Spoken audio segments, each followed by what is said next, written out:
Best health packages up to 80% discount. Tirumala Diagnostics.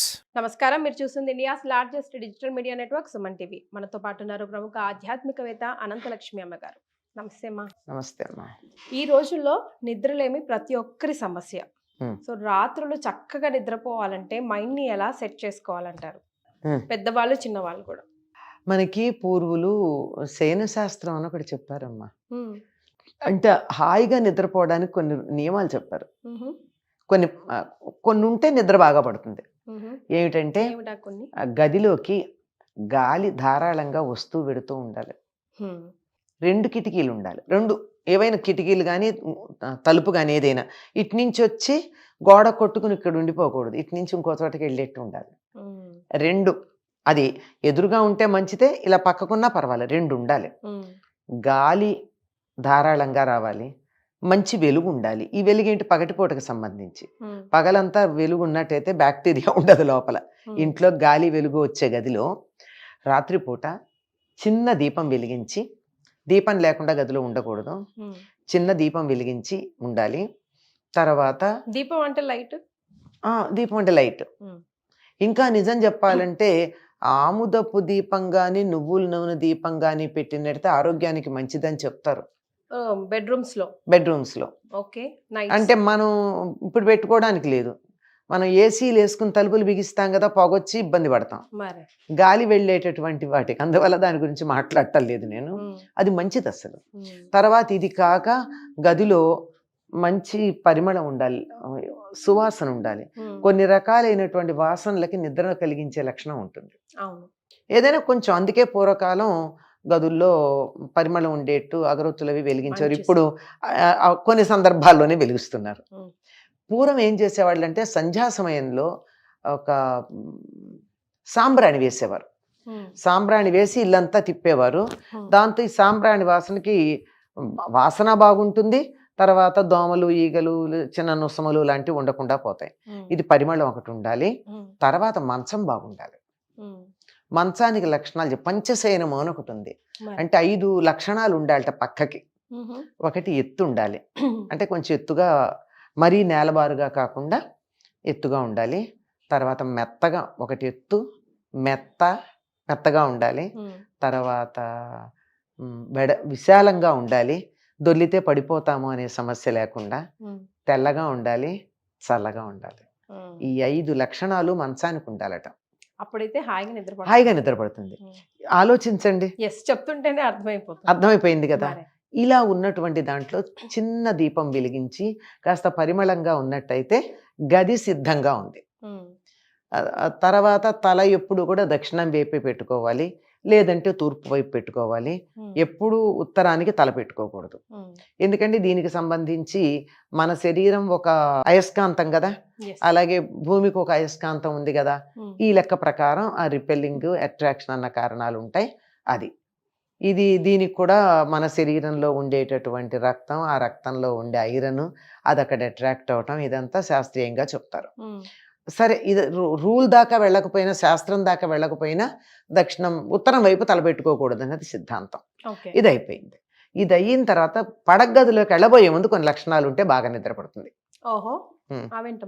అవేమిటంటే తిన్న ఆహారం తిన్నాక కనీసం 2-2.5 గంటల వ్యవధానం ఉండాలి. అంటే మన జీవప్రజ్ఞ ఏదైతే ఉందో, మనలో ఉన్న ఎనర్జీ అంతా పొట్ట దగ్గరికి ఎక్కువ వెళ్లకుండా హాయిగా పైకి వెళ్ళేట్టు ఉండాలి. అక్కడ ఎనర్జీ వెళ్ళేటప్పటికీ నిద్ర అంత ప్రశాంతంగా పట్టదు, ప్రశాంతత రాదు.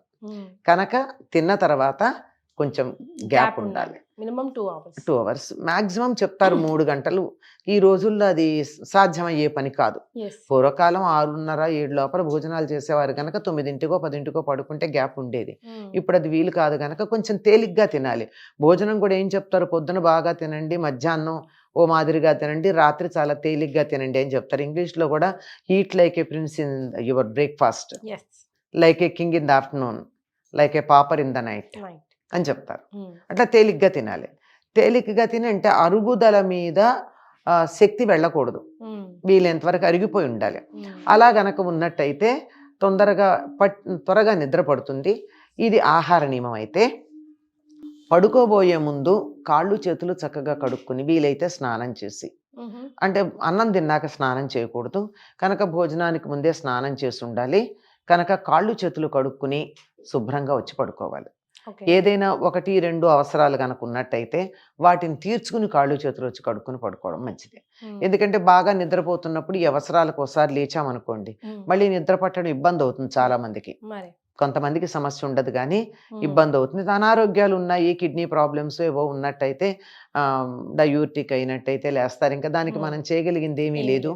ఇది రోగుల విషయమే గనక సామాన్యుల విషయానికి వచ్చినట్టయితే హాయిగా అదే మన వాళ్ళు చెప్తారు లఘుశంక తీర్చు కాళ్ళు కడుక్కు రమ్మంటారు.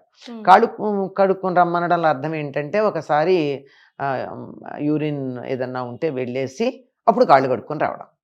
కాళ్ళు కడుక్కుని ప్రయత్నం చేసి చూడండి నిద్ర ఎంత హాయిగా పడుతుందో కాళ్ళు కడుక్కోకుండా ఉన్నప్పటికన్నా. ఎప్పుడన్నా నిద్ర పట్టట్లేదు అంటే గబగబా వెళ్ళి కాళ్ళు చేతులు మొహం కడుక్కుని రండి, వీలైతే గోరువెచ్చని నీళ్లతో హాయిగా నిద్ర పడుతుంది. ఏముందమ్మా దాని వెనకాల లాజిక్? దాని వెనకాల లాజిక్ ఏంటి, బయట నుంచి వచ్చే చెత్తా చెదారం అంతా అక్కడ ఉండి ఇరిటేట్ చేస్తూ ఉంటాయి. ఆ చల్లని నీళ్లు పడేటప్పుడు ఒక రకమైనటువంటి హాయి కలుగుతుంది. ఆ హాయే కదా నిద్రపోవడానికి కారణం అవుతుంది. ఇవి తర్వాత ఇంకా మన పూర్వులు మనకి చెప్పింది ఏమిటంటే పడుకోబోయే ముందు దేన్ని ఆలోచిస్తూ ఉంటే ఆ రాత్రంతా మనసు దాని మీద పనిచేస్తుంది కనుక పడుకోబోయే ముందు నేరాలు, ఘోరాలు, క్రూరాలు, నారాలు ఇలాంటివి ఏమీ చూడకుండా ఏదైనా ప్రశాంతంగా మనసుకు ఉండేటటువంటి దాన్ని కనుక తలుచుకుంటే, అందుకే పూర్వం రాత్రిపూట ఏదో రామాయణమో భారతమో వింటూ పడుకోవడం అన్నది అలవాటు చేసుకునేవాళ్ళు. లేదా భగవంతుడికి సంబంధించిన కీర్తనలు ఏమన్నా చేస్తూ పాటలు ఏమన్నా పాడుకుంటూ దేవుడికి దండం పెట్టుకుంటూ శ్లోకాలు చదువుకుంటూ పడుకుంటూ ఉండేవారు. దానివల్ల హాయిగా నిద్రపడుతుంది. అంటే మనస్సుకి ప్రశాంతత, ఆ ప్రశాంతత కలిగి సుఖంగా నిద్రపడుతుందమ్మా. ఇంకా ఈ కాలంలో చెప్పేది ఏమిటంటే ఆ దిండు ఎత్తు కూడా ఒకళ్ళకి తేడా ఉంటుంది.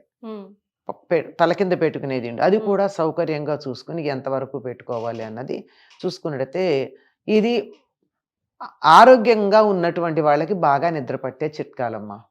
ఇంకొకటి కూడా చెప్తారు, మాకు త్వరగా నిద్ర పట్టట్లేదు అనుకునేటటువంటి వాళ్ళు చాలా త్వరగా భోజనం చేసేసి పడుకోబోయే ముందు గోరువెచ్చని పాలు తాగాలి. ఎక్కువ అక్కర్లా, అరకప్పు చాలు. పాలకి నిద్ర కలిగించే లక్షణం ఉంది. అవి చల్లనివి కాదు, వేడివి కాదు, గోరువెచ్చనివి. అంటే కొన్ని సందర్భాల్లో చల్లనివి కూడా తాగమని చెప్తారు సందర్భాన్ని బట్టి.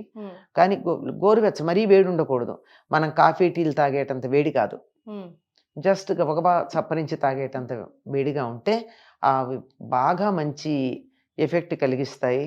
అలాగే కొన్ని రకాల పూలు కూడా మంచి నిద్ర కలిగించడానికి, హాయి కలిగించి నిద్ర కలిగిస్తాయి. అట్లాంటి వాటిల్లో మల్లెపూలు కూడా అంటారు, అది ఎంతవరకు తెలియదు కానీ అంటే హాయిగా ఉంటాయి గనక. కానీ నిద్ర పట్టడానికి పనికొచ్చే పూలు ఒకటి ఉన్నాయి, గోరింట పూలు. గోరింట పూలని దిండు కింద గుచ్చుకుంటాయి బాగా, గుత్తి తెచ్చుకుంటే వాటిని దిండు కింద పెట్టుకుని పడుకుంటే ఇన్సోమ్ని అంటారు కదా, నిద్రలేమి అనేది, అది చాలా తగ్గుతుంది. అరోమా థెరపీ అని చెప్తారే, దానికి బాగా బాగా పనికొస్తుంది అని చెప్తారు. ఇలాంటి చిన్న చిన్న చిట్కాలు పాటించినట్టయితే మందుల దాకా వెళ్లకుండా ఆరోగ్యకరమైనటువంటి వారికి, అంటే ఆరోగ్యంగా ఇప్పటికి ఆరోగ్యంగా ఉన్నటువంటి వారికి ఆరోగ్యకరంగా నిద్ర పట్టడానికి పనికొస్తుంది. కొంతమంది మనం చూస్తాం నిద్ర వెళ్లే ముందే ఏదైనా చిన్న మంత్రం చెప్పించి పడుకుంటారు. మీ దృష్టిలో అలాంటిది ఏదైనా ఉంటే ఒకసారి ప్రేక్షకులు. తప్పనిసరిగానమ్మా. పూర్వకాలం మా చిన్నతనంలో మా చేత 2 పద్యాలు చదివించేవారమ్మా. శ్రీకృష్ణ యదుభూషణ నరసఖ శృంగార రత్నాకర, నీ పాద కమల సేవయు నీ పాదార్చకులతోడి నెయ్యము నితాంతాపారభూత దయయును తాపసమందార నాకు దయసేయగదే అనేది ఒకటి చెప్పించేవారు. అలాగే అదే కృష్ణుడికి ప్రార్థన అంటే మనం మొత్తం ఈ విశ్వాన్నంతా విష్ణువుగా భావించి ఎవరితో మాట్లాడుతున్నా విష్ణు సేవగా అనుకునేటట్టు నీ పాదదాసులతో నాకు భక్తి కలిగేటట్టు. అలాగే శ్రీకృష్ణ యదుభూషణ నరసక శృంగార రత్నాకర లోకద్రోహి నరేంద్ర వంశదహన లోకేశ్వర దేవతానీక బ్రాహ్మణ గోగణార్తి హరణ నిర్వాణ సంధాయక నీకు మృక్యద త్రుంపవే భవలతల్ నిత్యానుకంపానిధి అనేది. ఇది మొత్తం కృష్ణ చరిత్ర అంతా ఒక్క పద్యంలో మనకు వచ్చేది. ఈ 2 శ్లోకాలు మనకి శ్లోకాలు అచ్చమైన తెలుగు పద్యాలమ్మా. పద్యాలు. ఈ పద్యాలు మనకి ఎక్కడ దొరకొచ్చమ్మా? రెండు భాగవతంలోవే, నేర్చుకోవాలి అంటే. రెండు భాగవతంలోవే. ఓకే. కావాలంటే చక్కగా స్క్రోలింగ్ లో వేసుకోండి 2 పద్యాలు. Right. Thank you so much అమ్మా. నమస్కారం. వస్తాను.